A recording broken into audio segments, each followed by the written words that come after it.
gudoomiyaha guddiga dib u eegista dastuurka federaalka ee Soomaaliya Marwo Caashe Geelle Diiriye ayaa maanta shir jaraa'id oo ay ku qabatay gurigeeda magaalada Gaalkacyo waxa ay ku dhawaaqday inay banaysay jagadii gudoomiyaha guddiga dib u eegista dastuurka federaalka ee Soomaaliya. Caashe Geelle Diiriye ayaa shirkada jaraa'id waxa ay ku soo qaaday arrimo kala duwan oo ku kalifay in ay jagadaasi banayso waxaana hadaladeedii kamid ahaa walaalayaal maadaama aan ahaa gudoomiyaha guddiga madaxa banaan ee dib u eegista hirgelinta dastuurka waxaa hubaal ah gaabiska ku yimaada hawshii nala ka filayay guddi ahaan aan mas'uuliyadda ugu weyn aan anigu qaadayo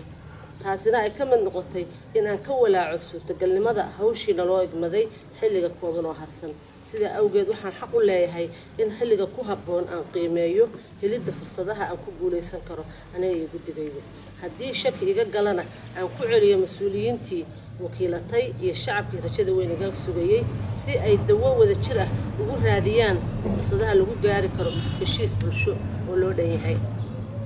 mudanayaal iyo marweyn aniga oo tixgelinaya ixtiraamka iyo dhiirigelinta ay noo hayeen dhammaan shacabka Soomaaliyeed mas'uuliyiinta hay'adaha dawladda heer federaal iyo heer gobol iyo beesha caalamka ma rabo in aan cidna ku ciladeeyo in ay qayb ka ahaayeen si ula kac ah naloo bartilmaameedsaday horusocodka hawsha u xilsaarayeen sidoo kale ma rabo in aan gaar u eedeeyo qof ama koox gaar ah xataa haddii ay jiraan waxaan hoose ka xusayaa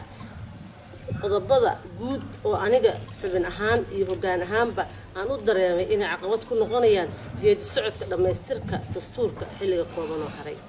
waxaa aad iila weyn oo iila culus in shacabkayga oo rajo weyn iga qabay aysan ku hungoobin filashadooda gaari waayaan taasina mustaqbalkayga ay baalmadow ku noqoto waxaan hoosta ku soo xusay dhowr qodob oo ka mid ah kuwii aan ka walaacay in aan sii hayo mas'uuliyadda aan maanta xubinnimadeeda banaynayo waxaan akhristayaasha iyo saxaafaddaba ka codsanaya inay sida ugu fiican u fasiraan oo aanay fakarkayga si qaloocan u leexin sidoo kalena aanay iga rajayn macluumaad dhaasiisan inta aan xaashidan ku qoray waxaan shakhsiyan u darasay in aysan sahlanayn suurtagalnimada dhammaystirka dastuur heshiis lagu wada yahay xilliga kooban oo noo haray iyadoo ay soo tarayaan xaalado siyaasadeed oo cakiran oo dalka ka jira kuna kala fikir duwanaanshaha fasiraadda qodobada dastuurka qaarkood u heelanaan la'aanta sareynta dastuur qaran oo dhammaystiran oo aan ku horimaanayn dastuurada ay gaarka u leeyihiin dowladaha xubnaha ka ah dowladda federaalka Soomaaliyeed qodobka labaad inkasta oo aan caad ku rognayn in ay dalka ka jiraan duruufo adag oo aan kala dhib yarayn haddana waxaa cad in aan qorsheyn fiican hore loogu sameeyo dastuurka qaran iyo dhammaystirkiisa ficiliyana aan mudnaan weyn la siin xubnahayga qodobka saddexaad xubnahayga guddiga madaxa banaan laftooda ayaa gaabisyada iyo ka faa'iideysasho la'aanta waqtiga qayb ka ah maadaama badankoodu aanay dalka gudihiisa deegaan ku lahayn waxaan ku kala aragti duwanaanay suurtagalnimada ku shaqaynta iyo ku milmidda duruufaha adag ee dalka ka jira dhexgalka bulshada ka faa'iideysashada iyo soo dhaweynta u heelanayaasha xirfadaha kala duwan leh iyo isticmaalka aqoonta iyo fursadaha laga heli karo qaybaha kala duwan ee bulshada Soomaaliyeed si loo dedejiyo geedi socodka dastuurka taas oo keentay in aan waqti dheer u gardaduubnaano fursado aan muuqan goorta imaanaya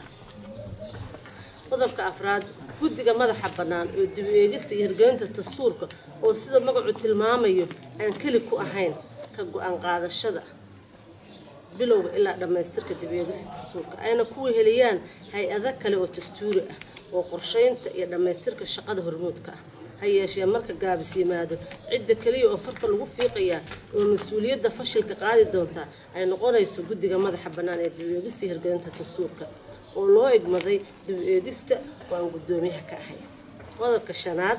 dhaqaalihii uu u baahnaa in lagu dhammaystiro dastuurka oo af ahaan hadal hayntiisu badan tahay hayeeshee ficil ahaan hayntu ay sugaal tahay ugu dambeeyo oo lixaad waxaa jira daneeyayaal badan oo aan isla socon oo qorshayaal kala duwan ka leh dastuurka iyo dib u eegistiisa kuwaasoo laftoodu carqalad hor leh ku noqon kara in lagu guuleysto dastuur dhammaystiran oo heshiis lagu wada yahay xilliga loogu talagalay caqabadahaas aan kor ku soo xusay ayaa igu abuuray inaan ka walaaco kasii mid ahaanshaha xubinimada guddiga madaxa bannaan waxaan ballan qaadayaa fududeyn kasta oo ka muwaadin ahaan aan ka geysan karo maslaxadda shacabka Soomaaliyeed shuruud la'aan iyo meel kasta oo wax ka qaban karo. Burhaan Maxamed Cabdi, raadiyaha iyo TV-ga Puntland, Gaalkacyo.